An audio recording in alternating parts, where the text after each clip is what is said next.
Hello, I'm Marion Maneker, and welcome to ARTnews Live. Today we're at Spring Studios with art advisor Kim Heirston and Koji Inoue, International Senior Director of Post-War and Contemporary Art at Hauser & Wirth. We're going to discuss Sotheby's live stream auction held on October 28th.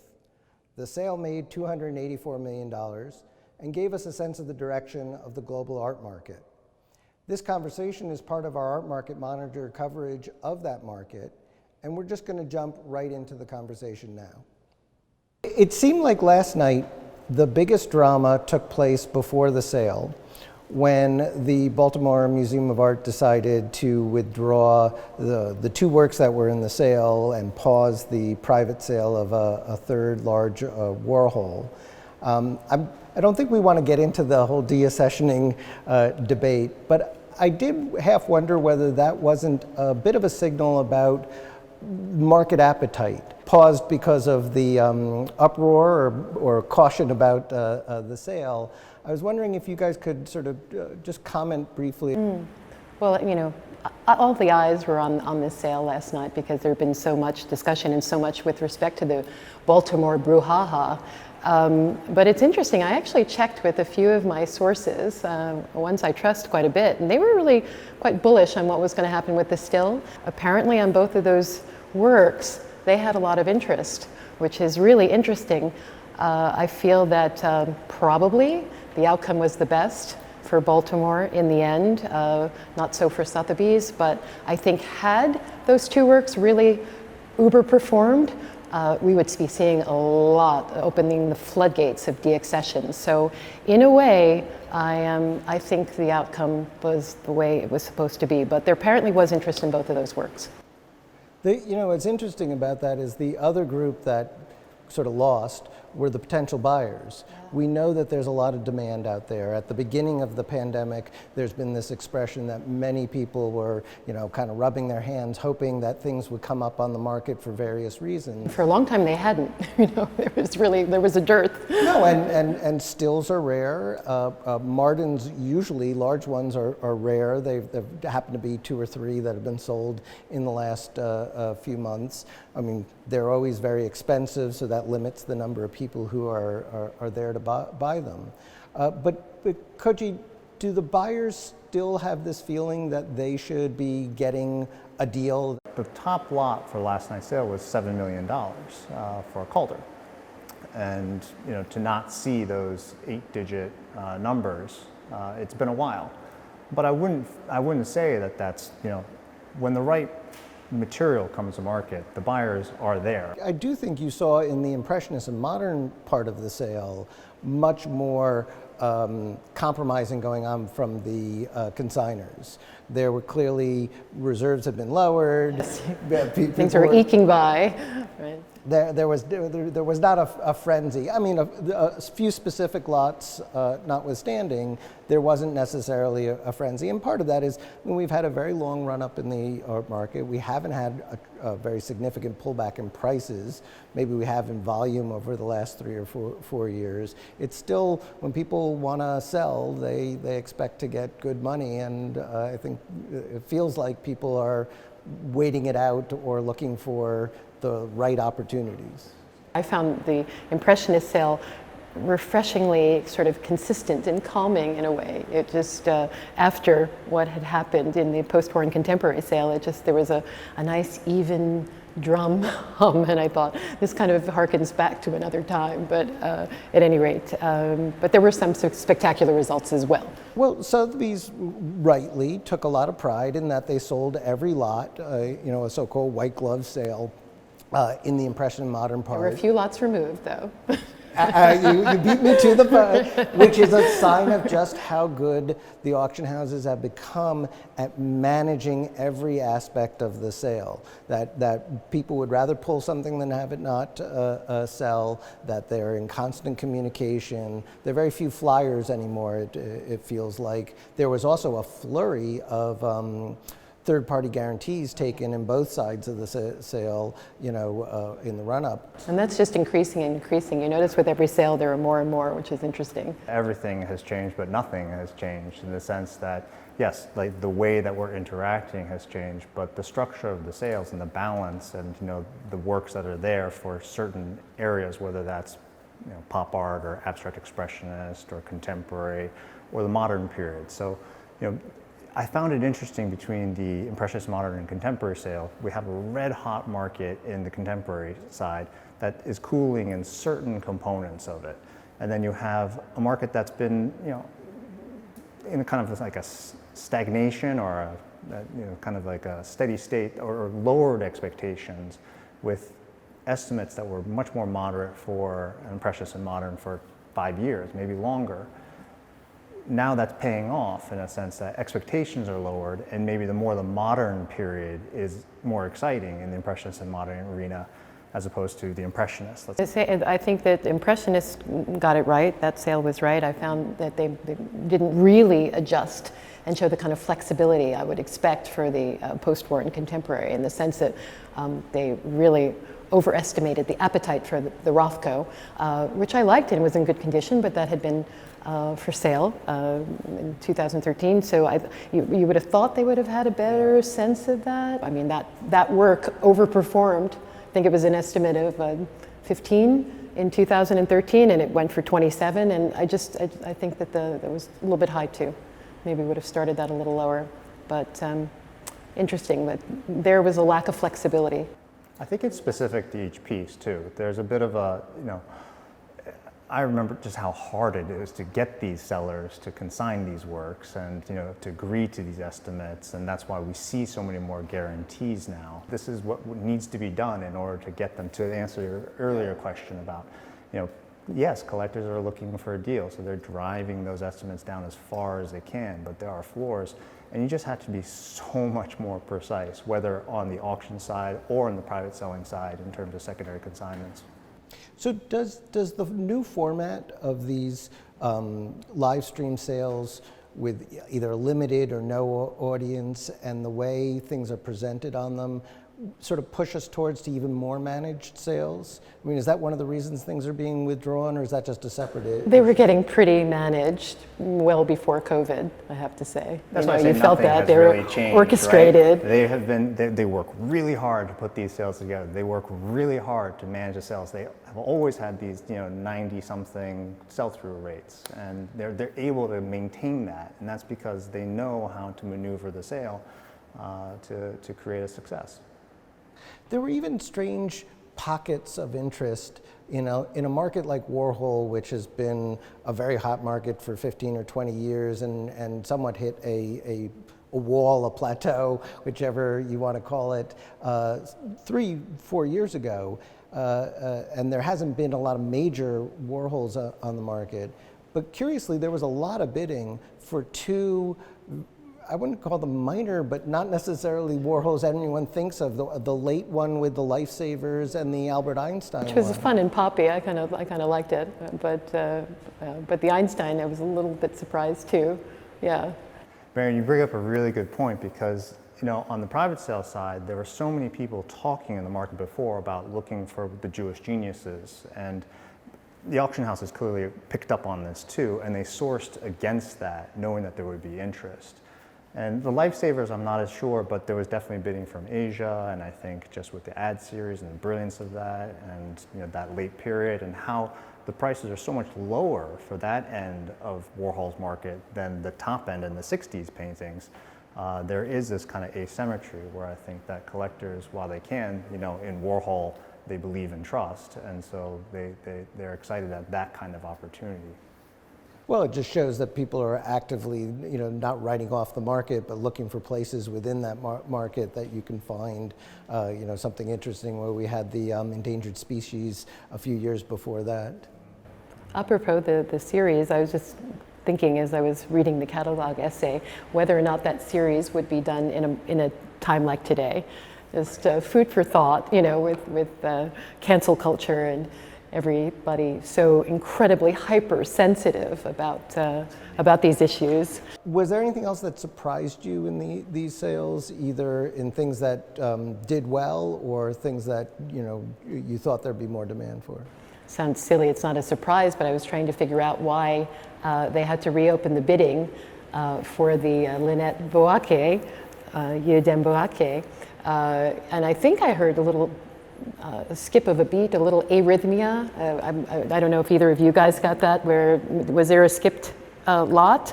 I actually tried to call Ali to ask him. And lot number 3 is the Lynette Yiadom-Boakye, the striking portrait, the figure of 8, from a private French collection from 2015. Standing portrait here. And I could start the bidding here at $400,000, at 400,000, 450,000, 500,000, now 500,000, 550,000. Yes, there it is, with you at $700,000. Thank you. Just to clarify the confusion, it's with you, Nicholas, at $700,000, correct?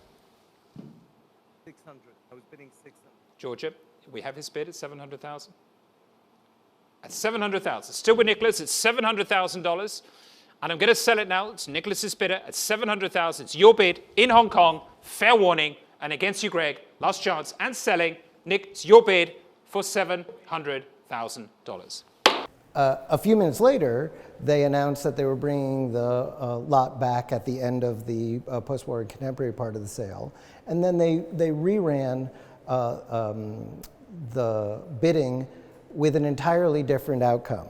And Chow took a while to make the opening bid and then sort of stood pat and let Gregoire Billiot's client buy it for $650,000. It looks like there was a skipped bid because if $650,000 was the execute, which Gregoire had, and then the auctioneer had it, and then Nicholas's client is bidding 700. It's at the auctioneer's discretion after 200,000. They go in increments of 50, or usually go 8 and then 7, right? 8 and then 700.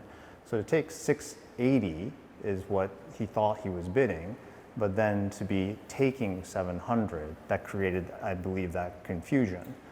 Oh, so explain for a second what execute means. There was a third-party guarantee on this work, which means that someone from Sotheby's had to, in the room, make the irrevocable bid. You can either put the bid in the book or you can execute it in the room. And in this case, it looked like Gregoire had the bid with him, or it was his client, or who knows. But essentially, he executed on 650,000. And then, yes, Ali was he asking 680? Was he asking 700? There was this kind of moment of His face didn't seem to betray anything. He was completely smooth. He was smooth for sure. Yeah, yes. yeah. It is. I mean, look at the picture. He looks like a I don't know, Bond figure or something. Yes, he very much has that look. I mean, I doubt there's much of a lag, but there probably is. More difficult to communicate with a screen that you're like canceling or taking a step back, unless there's a specific, I don't know, baseball hand signal to like tell them to take that last order back. I think in this format, if you hear that there's a bid at 650 and you know that if it depends what other categories the collectors also bid in, and they might be used to certain increments, and the expectation that they're taking at 700, but who else is, he's trying to explain who else in the room is at 680. Are there 2 people against me, or is there 1 person against me? And is the irrevocable bid being used to push me up higher, or is it, could I have jumped in first and gotten it at that number, right? And that's why, the auctioneer has to be very smooth in how they, start the launch from wherever they start. I think it was probably around 450 or 500. Here we had just 2 bidders, and maybe that's because of the irrevocable bid sort of said, hey, this is a good price, there's no good reason to buy, spend more than that for it. But it certainly was placed in the sale with the expectation of generating. To get that kind of momentum. I expected it to go much higher. I just also thought it was a really special work. So much of her work is on a dark background, with the figures emerging, but this was a light background and it was really beautiful. And although they didn't mention it in the catalog essay, I just couldn't help think of Cézanne. And speaking of crossover collecting in a way, which I'm seeing more of that, and I'm hearing there's more of that. So I thought, the treatment of her face reminded me a little bit of some of the studies for the Demoiselle. There was the d'Avignon, there was the Petite Danseuse, 14 ans. There's so many rich historical, that's what she does in her imaginary portraits, but I just thought this was a pretty painting, and not only the imagery of the bather, but the architecture and the palette was also quite Cézanne-esque, and I expected it to fly. I really did. So I was a little bit surprised. Not that it did well, but in the context of today, I expected more from that picture. I did too. It was a beautiful example. Beautiful, beautiful, light and just. Speaking of smoothness, I thought Ollie did a really good job with that snafu aside. I thought he was sort of the Kristen Welker of auctioneers, managing, some real disruptions in the course of the sale, especially with regard to the post-war and contemporary. I think he's always been an excellent Yeah, auctioneer. he has. But no, he was delivered some blows last night that I think, I don't know if I would be able to. He's always been an excellent auctioneer, but he's I agree with amazing. you that in this new format, Yeah. he is really... He shines. He shines. Yeah. He's really smooth. And, even how he manages the time between bids has, look, I'm not an auctioneer, so I shouldn't say it, but I feel like it's much more improved than what I remember from seeing in live auction. No, the pacing is extraordinary, and considering that these sales require much more time, I don't know why it is, but I presume it's because looking through the screens, he's got to make sure that he sees where the bids are. He has to give people more time to signal and all. We had a little contretemps between him and one of the specialists who was sort of shouting, "I've got a bid," and he was like, "I heard you, settle down back there." So it must be trying to do it in this format, people in 3 different locations, him in a location looking through video screens. Or the argument to that is without the audience distraction, maybe it's a little easier. Do you want to look at the Wong for a second? And we move on to lot number 2. We have the Matthew Wong, the dialogue, a rich and evocative scene by the artist, painted in 2018, property from a prominent European private collection. Some interest here, and I can start the bidding already at 120,000, 140,000, 160,000, 180,000 with Alex Branchik, 600,000 with Gregory Bio at 600,000. I heard it with you, Gregoire. 650,000 is Alex Branchik, and Alex Branchik bumming across the Atlantic here at 650 now. It's 700,000 with Max Moore. It's $1 million. Thank you very much indeed. And again, see there at $1 million. With Liz Sterling at $1 million. And that's the kind of bid we like at $1 million here. Thank you, Liz. It's your bid at $1 million. Absolutely clear, $1 million now. Looking for 1,100,000. What's next at $1 million? It's a new bidder at Sotheby's.com online. The future of bidding at 1,280,000, 1,300,000 now. It's against you online at 1,300,000.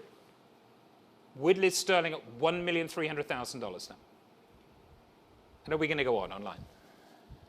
At 1,300,000. Say one more. At 1,300,000. At 1,300,000. Liz, it's still yours at 1,300,000. 1,320,000. Thank you, Sarah. 1,320,000. And she's back. 1,320,000. Sarah Pritchard's bidder there. There she is on the back row. 1,350,000. Thank you, Liz. It's 3 of the minute still now. 1,350,000. It's currently with you, Liz. At 1,350,000. Give me 80 now. At $1,350,000. $1,360,000. $1,360,000. Thank you, Sarah. At $1,360,000. And give me 70. $1,370,000. $1,370,000. Fair warning to your bidder. Are you out? Thank you. And selling for $1,370,000. Thank you, Liz. Something I didn't notice last night, Marion. Yes. Liz Sterling's bracelet. Funny, I was just going to say the same thing. That's why she won. Liz Sterling like did very well in the dressing. For some reason, you don't notice them until you pay attention. But they've done a great job with putting the jewels on. I believe Brooke Lampley was wearing a necklace. I didn't Benjamin notice Dollar was wearing a Piaget, Patek Philippe. Patek Philippe, exactly. They're selling the lifestyle. They're doing Yes. a great job. This is a really fascinating lot. In fact, I'm glad you replayed it because now you start to see the dynamics of how well the sale was managed in terms of which pictures are put into which sale. Now, you'll have to fact check this, but like with the Shangri-La, the other painting, that was sold in Asia, right?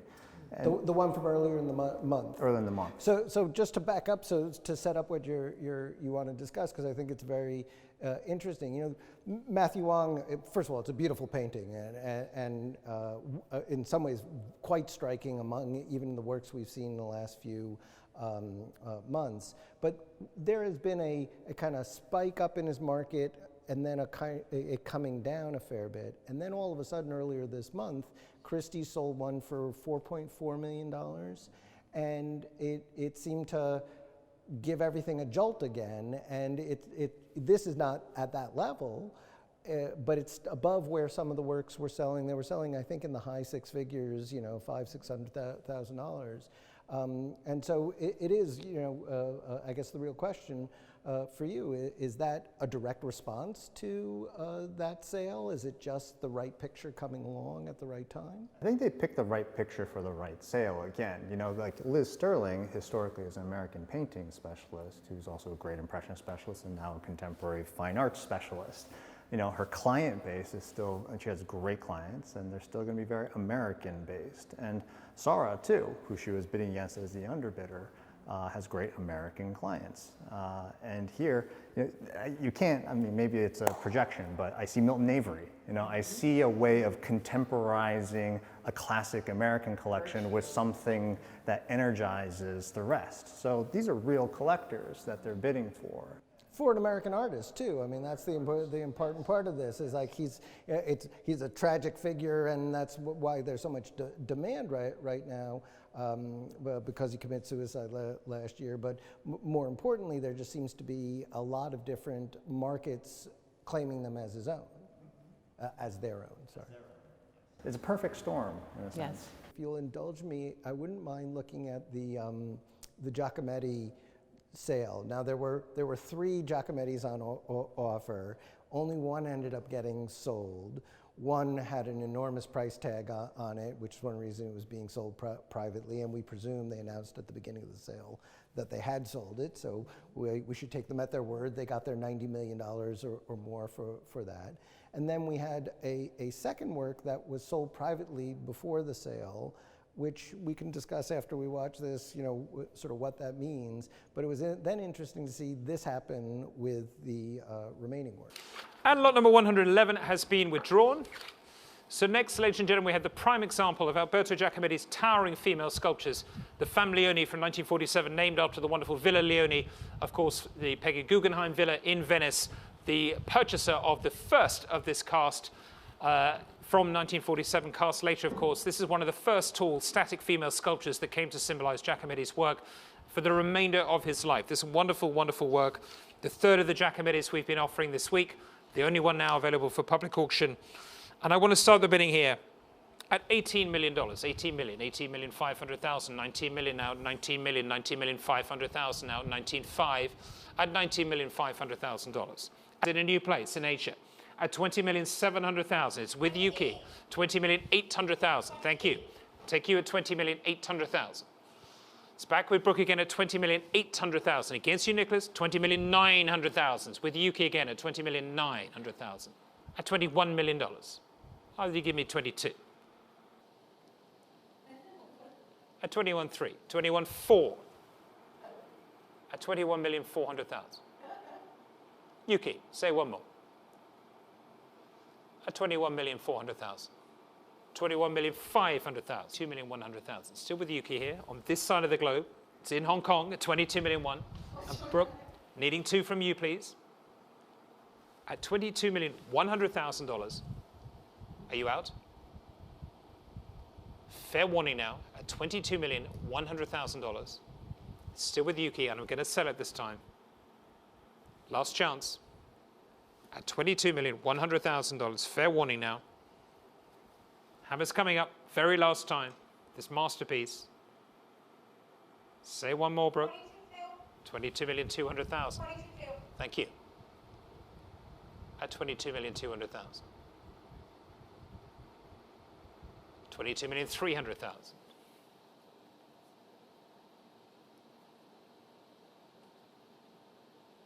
It's back with Yuki again in Hong Kong this time at 22,300,000.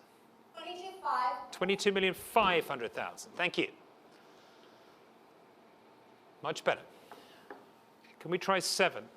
22,600,000. Brooke, what about giving me 8 again this time? At 22,600,000. Here on this side, it's in Hong Kong. It's still with Yuki at 22,600,000. Love to get to 8 with you. At $22,600,000. There it is. It's with Yuki in Hong Kong. It's on the Asia desk this time, on this side of the screens, at 22,600,000. 22,600,000. There it is at $22,600,000. Fair warning now. At 22,600,000. Hey Brooke, what are we doing? At 22,600,000. No, there it is at $22,600,000. Yuki, it's yours and selling. The family owner, here it goes. At $22,600,000. It's yours. It seems so much longer the second time around. Yeah. Have you slowed this down for the benefit of our discussion here today? Fast, like Alvin and the Chipmunks version. Well, what's so interesting is one that they had real bidders in all 3 locations. It came down to Hong Kong versus New York, and there were, it seemed like 2 bidders in Hong Kong, which is even more interesting to all this. I think this new format is just wonderful because it gives us some sort of psychological insight into what the bidders are expressing. We get it, reflected on the faces of the specialist who's clearly either engaged in a tense conversation, a lighthearted one, an eager one. I mean, Barker is using that wonderful phrase, just one more, to try and coax another bid out of them. But there's a lot of work going on those phones. What do you think happened towards the end there? It was slowing down, we got to narrower bids, and then it kind of accelerated past 22 million. And just when you thought Brooke was out, she comes back in, which is always fun because you wonder what that discussion is. Like, no, I'm not going any higher. Oh, I need it. I love this lot because this is a real throwback to the art market of the early 90s where you have like Japan and America, and bidding it out. And I mean, I don't know if Yuki is on with necessarily a Japanese client, but we have seen the Japanese come back into the market in a big way, last being that Richter with the Polo Art Museum. And here, it's absolutely their taste. And so, and then on the other side you have Brooke, who has all the clients up and down Park Avenue, and this object was in the neighborhood. So it's just nice to be able to see that sort of dynamic again. But I will say, literally in the neighborhood, I was going to say, because that lived on 63rd between Park and That's Madison, right. along with the other 2 That's right. Giacomettis. We're not mentioning the name. I'm not sure why. Yeah. We can mention that. the name. It's been I well just reported. had it, I guess, more than anything. that Ronald Perlman is selling the large one, and Brooke has clients who would be logical bidders for the $90 million Grand Femme. Which actually makes it more interesting that she's in the bidding for this one. And I guess that's part of the, it's rare that we get 3 very similar works for sale at the same time. And that's usually to one work's detriment. And in this case, it doesn't seem to have happened. We don't know what happened to the third one, but I presume if they took a private offer, that's usually a good sign that it was a good offer. Yes. Perlman was being, the powers that be, let's say, were incredibly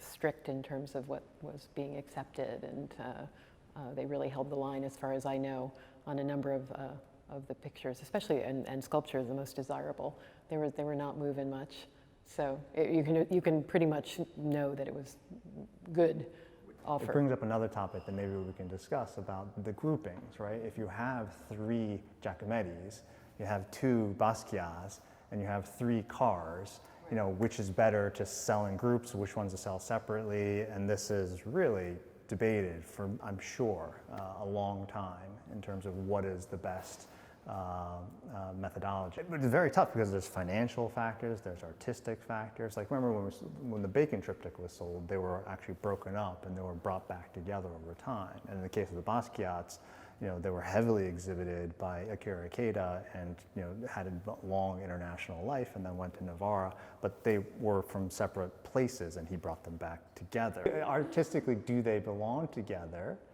historically? But then financially, yes, they did the right thing. One sold for $1 million more and they led with the one with the crown, the more the iconography, and, you know, commercially lifted the other one, and it's easier to swallow a bite that's at $5 million chunks than $10 to $15 million in one lot. So, you know, it gives more accessibility to more collectors, right? And if you really want both, you just keep bidding and you try and put both of them, keep both of them together. But that's not what happened. That's there was not two what happened. different- Right? Yeah, exactly. But so the crown it's the $1 million crown. It was the Yeah, difference in price came down to having For the. sure. the- I mean, like we were watching with my you know, all on phone and Zoom, going, the crown's gonna get it. But yeah, that was interesting to know that story. But it's interesting that with both Navarro, which was a very interesting person, and mentioning Akira Ikeda, I was just trying to describe. I described him as a Leo Castelli of Tokyo. But That's but such a great, that's such a great way to describe him. He was such a lovely man. I actually had a question if you guys thought that the Asian market was as involved in contemporary. I felt that there was a little bit softer there. They kicked in more for Impressionist and Modern. Did you guys notice that, or did I just make that up? There were a few lots, but I felt that there was quieter in the beginning of the sale and the post-war contemporary sale, but that might just be an impression. Really interesting thing you pick up on, Kim, because my experience in dealing with in Japan has been that there are 2 art histories. You know, in the art history books, it ends at like Kaibat. Right. Like yeah, there exactly. is no, they don't even like Warhol, like all these, de Kooning is not taught. And yet now you have a next generation, whether it's the Bridgestone Museum or younger collectors who are, you know, rediscovering Warhol and Basquiat and then going really contemporary with, you know, Matthew Wong or whoever it may be. But there is a definite split in that, in the tastes. And, you know, it's still the 3rd largest GDP in the world and a history of, you know, very aesthetic and, you know, tasteful collecting. And so, yeah, there is that generation which is kind of stepping back into Impressionist and maybe more so the modern period, but they are bolstering their Impressionist collections, right? And bringing them more into the contemporary, because let's not forget, like, Giacometti is also a 60s artist. Right. So yes, that's a really interesting point. And I can only really speak to Japan in that aspect, but, you know, broadly, I was there about China, Hong Kong, so many different political dynamics and financial, and I mean, it's just. This didn't have the feeling of a sale with a lot of work that we understand to be in high demand in Asia right now, but that shifts so much and we're never quite aware. It was interesting that Patty Wong wasn't anywhere to be seen in all of this, and she's, you know, one of their sort of powerhouse people with some of the biggest clients in China. So whether that's just because this didn't have enough work that they were interested in it, I don't really know. It didn't feel like you were hearing that much. From the lots we've been looking at, there's been a lot of Hong Kong bidding, but I didn't feel like for the rest of the sale there was. And I suppose, you know, we still have another round of sales to go this year, you know, sometime in December. And it feels like we're on a precipice too, because each one, you know, there was all this demand, but the sales are both doing well, but also seem to lack a certain energy. And whether that's just the prices are high and it's hard to get excited about it, or there's something else going on, you do kind of wonder, will the next sale be the one where it starts to cool off, or that they'll have trouble getting enough work? There was cooling, a lot of cooling last night. You know, you can spin it any way you want, but there was cooling. It was admirably dealt with and looked better in the end. I mean, but there was, you know, legitimately a lot of bullets dodged last night. It kind of speaks also to the depth as well as the breadth of the market now. Like, you know, before I was making comments about kind of going back to Japan in the 90s, well, you think about that time, it was really just Japan, America, and Europe, and it was like a three-legged stool. And Europe was not even really. They were active sellers more exactly. than the buyers really New at York the time. And Japan. And once that leg fell out, the stool fell over for about a year or 2 years, right? Now you have this table that has like 10 legs. You know, for a while you had like the Russians in, and then they kind of pulled back. The Gulf some of them are states. there. The Gulf states were states there. and Chinese were there. You know, and so you have this table, and you can knock out a few of the legs. And it doesn't necessarily need to be geographic. It can be like masterpiece buyers or trophy buyers in some capacity, or it can be you know, people who are interested specifically in the kind of, you know, when $200,000, $300,000 lot estimated lots come up, it's much more accessible, and you know, it's really just about getting access to those works that weren't available to them in the primary market.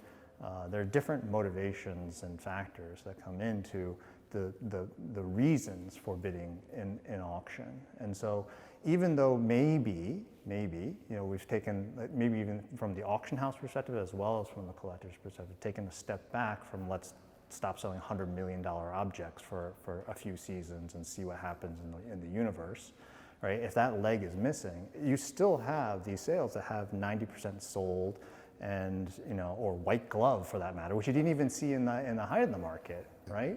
Yeah. But that's no, and I don't think anyone saw that coming last night during the sale. They announced it at the end. Oh yeah, it's like, oh yeah, that is a white glove. It's like, I never had a white glove. Man, I'm kind of jealous. You want to go back to the auction house now, right? So we've set a lot of reference prices in these, you know, sales, but it does feel like a lot of the market is moving private just because people know what a price is, and they get some of the confirmations for certain things here and there. I suppose sort of as the last thing to discuss, how does this affect the conversations you have with clients? You know, either the incoming ones that they saw something last night and you get a phone call about either I paid too much for, or we, you know, I want one of those, or the other side of it of your sort of thinking, this tells me something I can go to my clients with. I'm telling my clients it's now time to buy Judd. I thought Judd was soft. I thought one thing I have to think was quite interesting is that although, again, I'm told that Clifford still, you know, is going to go through the roof, but abstract expressionism, the powerhouses, I thought also Perlman's Franz Klein was a bargain. That was a really good picture in great condition, and didn't, you know, sell that well. David Smith's been kind of soft for a while, but like the titans of abstract expressionism were a little bit soft. So I think that is interesting, and of course, again, the Rothko. Whereas the women, the 9th Street women, 2 of them, did really well. Carousel, I like the picture. It was no Royal Fireworks. Royal Fireworks lifted that boat big time. And it's really interesting because, you know, there was a time where, you know, you could only buy a Frankenthaler from the 50s, and I've been loving her forever and buying her forever when she was so unfashionable. It's not even funny, I have to say, Frankenthaler. And you know, there was none for so many years that sold above the $800,000 mark for years, even though they're in all the major museum collections all over the world. At any rate, and that changed at Sotheby's Saturn Revisited. But to see that painting last night, well, actually even Royal Fireworks, you know, I was astonished because you didn't touch late 70s Frankenthalers. So you know, if a great 50s two picture came up of Circum Mountains and Sea, what is that going to bring? So that's interesting. So that's just such a big reversal. And I'd say the same thing with Krasner. That was a smallish Krasner, and those are not as coveted, those 63 pictures. I love them. I don't know if you guys saw the Barbican exhibition, but there was a room full of those little jewel paintings, and they harken back to her little image paintings, but they don't have that same sort of bravado rhythm that people love. But I tell you, you know, even for that picture was a good picture, a good price. And I just thought, you know, in a weird reversal, the women kind of outperformed the men, the abstract expressionists, or Ninth Street women.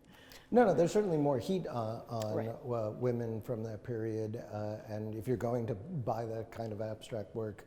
The interesting thing to me about the Krasner was that it foreshadows Simone Huntai's kind of work, but it didn't look obviously like a Krasner.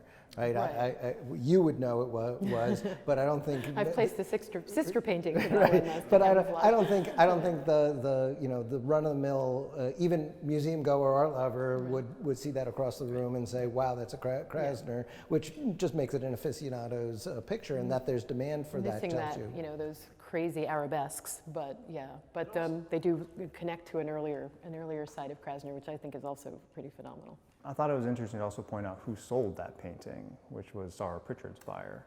And you know, Sarah is an avid lover of Krasner, and it goes to show, it kind of gives them a moment to flex and to like sell the artists that they really believe in, and to give expertise and knowledge to whether that collector already was an existing Krasner collector or was looking to fit that piece in.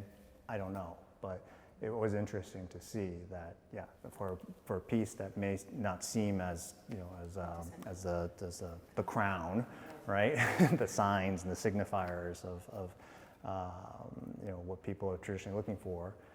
And these auctions, they kind of have that ability to raise that floor, if you will. And you know, the 70s Frankenthaler does that very much in the same way that, say, late Picasso used to be unsaleable. They were like, you know, $1 million or less. Yep. And now they're 10 million at least. Yeah. So And eclipsing, let's say, you know, classical for Picasso for a while, which I always thought was like, oh, you could have a 1920s, you know, incredible painting of a mother and child. Might not be the sexiest imagery for some, but like, you know, it's still really art historical. Right. It's really important. It is. I think to some extent that's happening a little bit with Dubuffet, where you're making those connections to Basquiat and graffiti and that kind of thing too. So we'll see.